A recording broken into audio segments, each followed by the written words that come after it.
Shel from Paper Octeil Studio, and today I'm sharing with you the June Tag It Tuesday tag that I made for the Tag It Tuesdays Facebook group that I'm in. The group is run by someone who is an admin in my Pick a Stick Challenge, our Pick a Stick Challenge group, and she has this other group where she posts a challenge each month for a tag based on color. So the color for this month is Limpet Shell, which is a Pantone color from the spring, and it's a kind of a light turquoise. And so the challenge is to use that color, and then she also added to make it beachy because the color is very beachy and it's summer and you know, beachy summer thing. So I started out by gessoing my tag to make it sealed and more smooth, and then I'm using gelatos to apply color to it and removing some of the color with a baby wipe.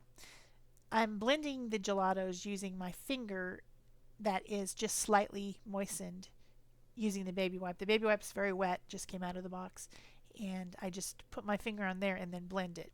If I tried to blend it, the gelatos with the baby wipe, like you sometimes see people do, it would wipe all off. As you can see, when I put the stencil on, it wipes off very easily. So that's why I'm just slightly moistening my finger to blend using just a teeny tiny bit of moisture from the baby wipe, if that makes sense. I think it makes sense. So I'm just adding visual texture by removing some of the color through a stencil just to make it look more interesting. The look I'm going for on this project is I want it to be an old looking, vintage looking sign like you might see at the beach where it's been there for a long time. It's wood and it's painted, but now it's faded and peeled and has kishy designs on it. So what I did was I took a sanding block and sanded my tag, and that removes some of the color in lines and peels and makes it look more beat up. I know that seems crazy, sanding your tag, but that's what I did. And then I took some vintage photo distress ink and went around the edges to make it look more distressed, which makes me laugh. Distress ink, the name of it makes me laugh, and saying I'm distressing it, because to me distressing means like, oh no, you're so worried and you're so upset.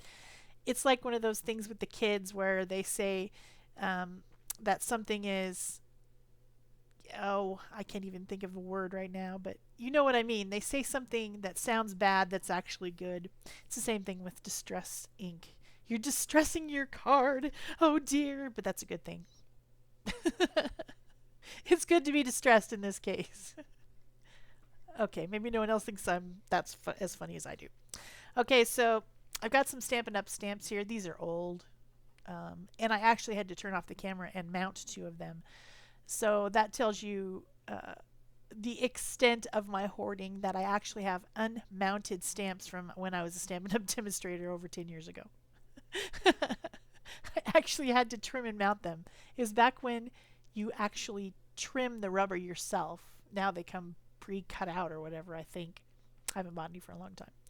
But I am using them and making a little scene.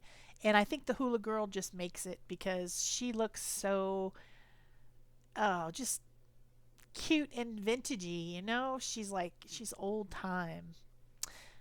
And of course I had to distress the ink, so I sanded it, made it very distressed.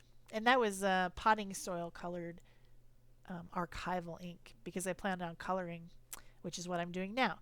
These pens are Faber-Castell Pitt Pen Artist Brush Markers, and they are India ink, so that if I were to go over the top of them with something with another wet layer, they are permanent.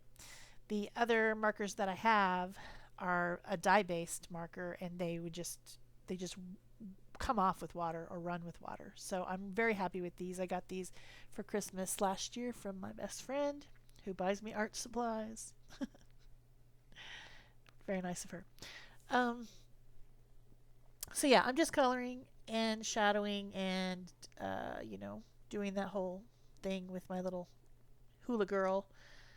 And I'm also going to color the palm trees because you do. I am slightly blending with these. I'm using two different colors, a darker color and a lighter color. I don't know if you can see me doing that. They blend together well. So now, had I not sealed the paper, had I not put the gesso on it and all that, they would not blend well. They would soak into the paper and not blend at all. So your blending is definitely dependent upon the surface that you're working on. How porous is it? How spongy is it? Does it want to suck up stuff? Okay, done coloring. And now I've got my fine tip white Posca pen. You've seen this 1,000 times. I'm putting on my scribbly, scratchy little highlights that I like to do. And I will use the black one in a minute to add shadows to the word. If you're enjoying this video, please remember to give it a thumbs up or leave me a comment so I know that you were here. Share it on Pinterest or whatever, you know, those type of things. And also, don't forget to look below to the link to the Facebook group if you'd like to join in the tag challenges monthly.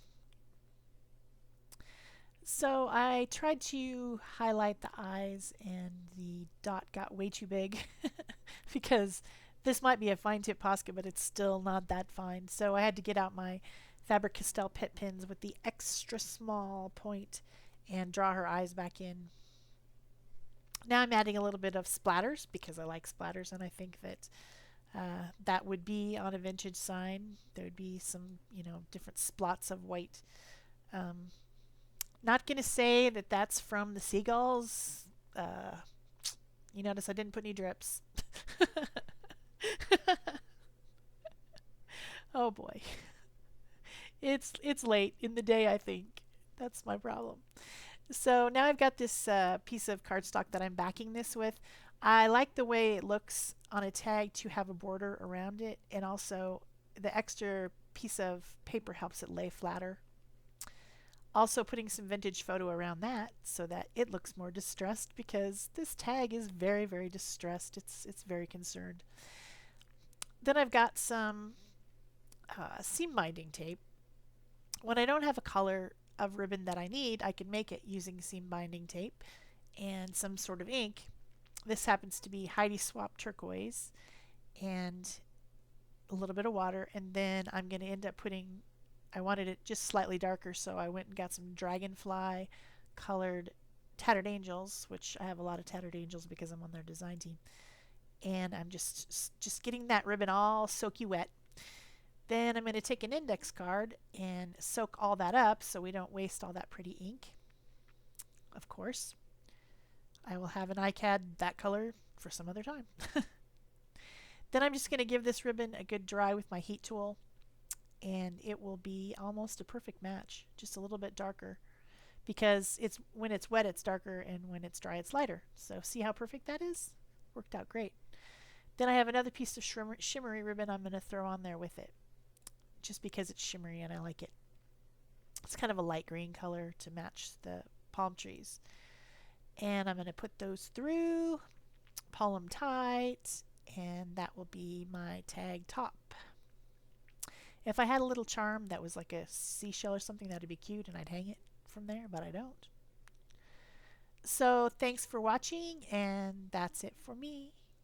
Thanks. Bye-bye.